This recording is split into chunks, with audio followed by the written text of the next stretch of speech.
with you this afternoon, and it's indeed a great pleasure for me to be here today to talk a little bit about what we're doing at ACC as a transforming organisation and the importance that we have placed on diversity and inclusion, as I'll talk about accessibility in our organisation. And I then would like to talk about the catalyst that CQ has been to our organisation. For me personally, I want to create a workplace where all our people are respected, valued, and importantly, able to contribute. I see it as my role to ensure that we as an organisation mirror the country that we serve.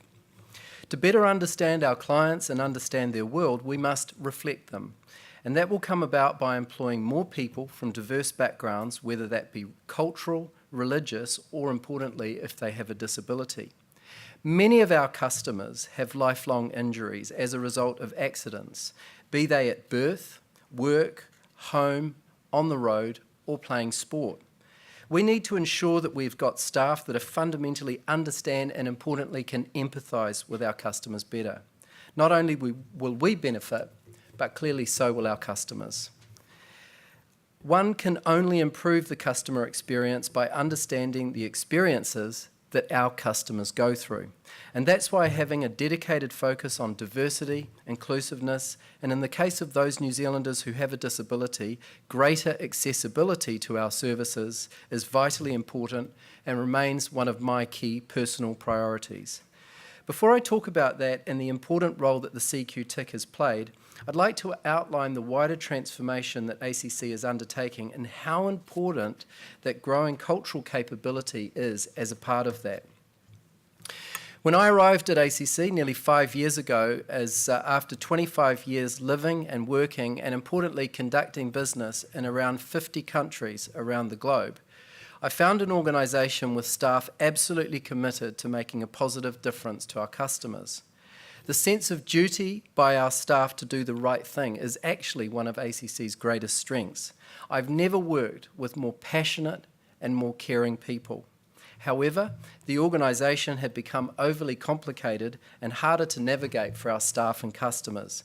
Our people were hindered by ACC being a largely forms and paper-based organisation with processes built up over 40 years of practice that frankly weren't fit for purpose. Our customer service was inconsistent and our systems and processes somewhat off beam. I'm really bringing all the laundry out here. We'd been extremely difficult as an organisation to navigate, and our public trust and confidence was also low following a well-publicised privacy breach that played out in the media. Now, all of that had led to a siege mentality and a line of sight that had become blurry for an organisation that at its heart wanted to do its very best for injured New Zealanders. For me, it was clear we needed to change, and it was one of the reasons why I guess I was brought into the organisation. We had to transition to a truly 21st century organisation, properly equipped to fully utilise the tools of the digital age. We needed to reignite the spark of innovation that brought ACC into existence in the first place. To do that, we needed to see things more through the eyes of our customers to meet their needs and expectations. My commercial experience has taught me that successful organisations are the ones that focus their business around what the customer wants and needs. So what did we do? Well, the first thing we did was we engaged and listened to over 5,500 customers and staff. We conducted 46 workshops throughout New Zealand to find out what our people and our customers thought about us and what they'd like to see the organisation do better.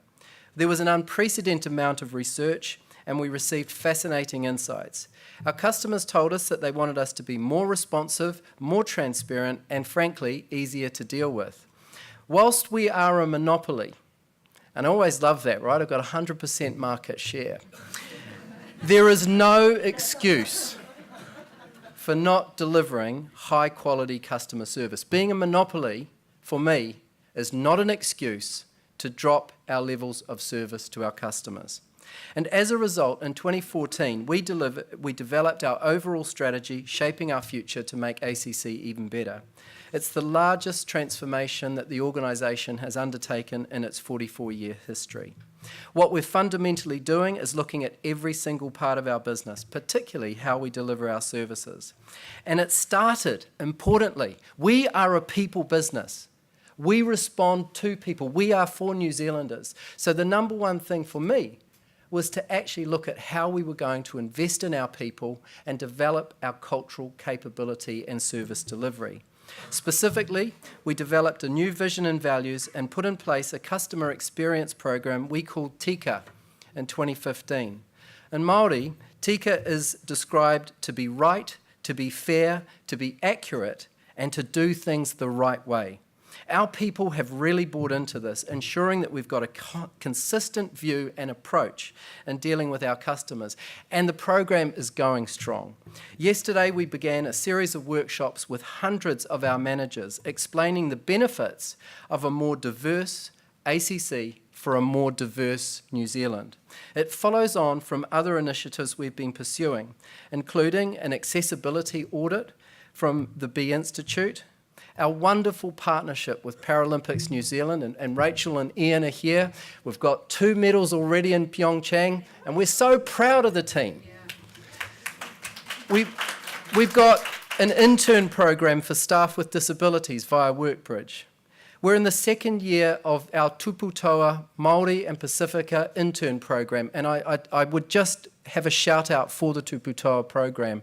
There are outstanding graduates who actually just want an opportunity. It's a fabulous program, and they are some incredible New Zealanders. We've developed and put in place a new engagement strategy, Whae Te Tika, to ensure that we make the scheme more accessible to Māori. Māori are underrepresented in our scheme. Māori are represented at about 8% when we know that the population base is circa 15%, and that is because of the uncertainty and the distrust about what ACC is. In June, we are opening a whare nui or meeting house that will be established in our corporate head office. The whare nui symbolises the spirit of partnership and expresses our commitment to Whae Te Tika. It is being designed as a contemporary space that embraces our multicultural makeup, where all our people can express and practice their own cultural values and traditions. When we talk about building a workforce that better represents the communities we serve, we aren't talking about improving our ratios so we can tick a box and feel good about that. It has to be authentic, it has to be embedded in our organisation to really make a substantive difference. This requires a shift in our understanding and our thinking about the work that we do, and it requires us to commit to developing new capabilities and competencies. Embedding diversity and inclusion in our business process is a challenge, but it also represents a wonderful opportunity that we cannot and should not ignore. The research in this area is clear. The more diverse an organisation is, the more successful it will become. The CQ tick. Last year, we were pleased to partner with May and the Super Diversity Centre's CQ tick to help us understand in greater detail how diverse we actually are as an organisation. I found the results absolutely fascinating. We've got more than 87 different ethnicities represented across our organisation, and our people are receptive to learning more about different cultures. 13% of our employees, trouble. That's the reason I've only got one slide, because of the technology. 14% of our people identify as having a disability, which is actually higher. No, this is ours. Yep, happy days. Very good. Now this is interesting. 14% of our staff identified as having a disability. In the middle of last year, we asked our people whether they have a disability as part of our normal employee engagement survey, and only 7% answered yes. This suggests that the context in which you ask people to disclose disability may make a difference as to response rates. It indicates that some of the work that we've been doing has made our people more comfortable about disclosing their disability. From the slide, you'll see that it's very similar to Rob's, but 53% are over 40 years old, so we don't have the level of millennials yet, Rob, but we've got 19% are. 68% of our staff are female, 31% are male, and less than 1% to date are gender diverse. We've got over 87 different ethnicities, Our people are fluent in more than 70 languages. 3/4 of our Māori staff live outside their iwi kakiwa, and half of our staff had at least one parent born outside New Zealand.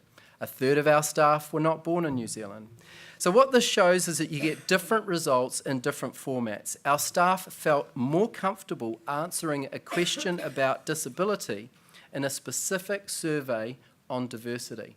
And by the way, we had over 75% of our staff respond to this at a period of time when we actually had a significant amount of activity in our business. So I was really, really delighted about that. But the reality is we're not there. We are on a journey and we are not there. 1 in 4 New Zealanders, or 25% of New Zealanders, identify with having a disability. So we have still got a long ways to go. The survey also included suggestions from our people about how we could become more diverse and inclusive. And again, creating that environment where you can seek feedback and then importantly act upon it is absolutely critical to embedding this in our business. Some suggestions that we'll be implementing shortly include establishing a diversity inclusion network group, creating an organisation-wide diversity calendar to recognise important and celebrate important cultural events. I'm really pleased with the progress we're making. We've got a responsibility to our local communities and our people to do better. We are fundamentally a people business and we must be representative of the people we serve. This is the future that we're working on for ACC, one that simplifies and improves our business while deepening our connections with our communities. Thank you very much.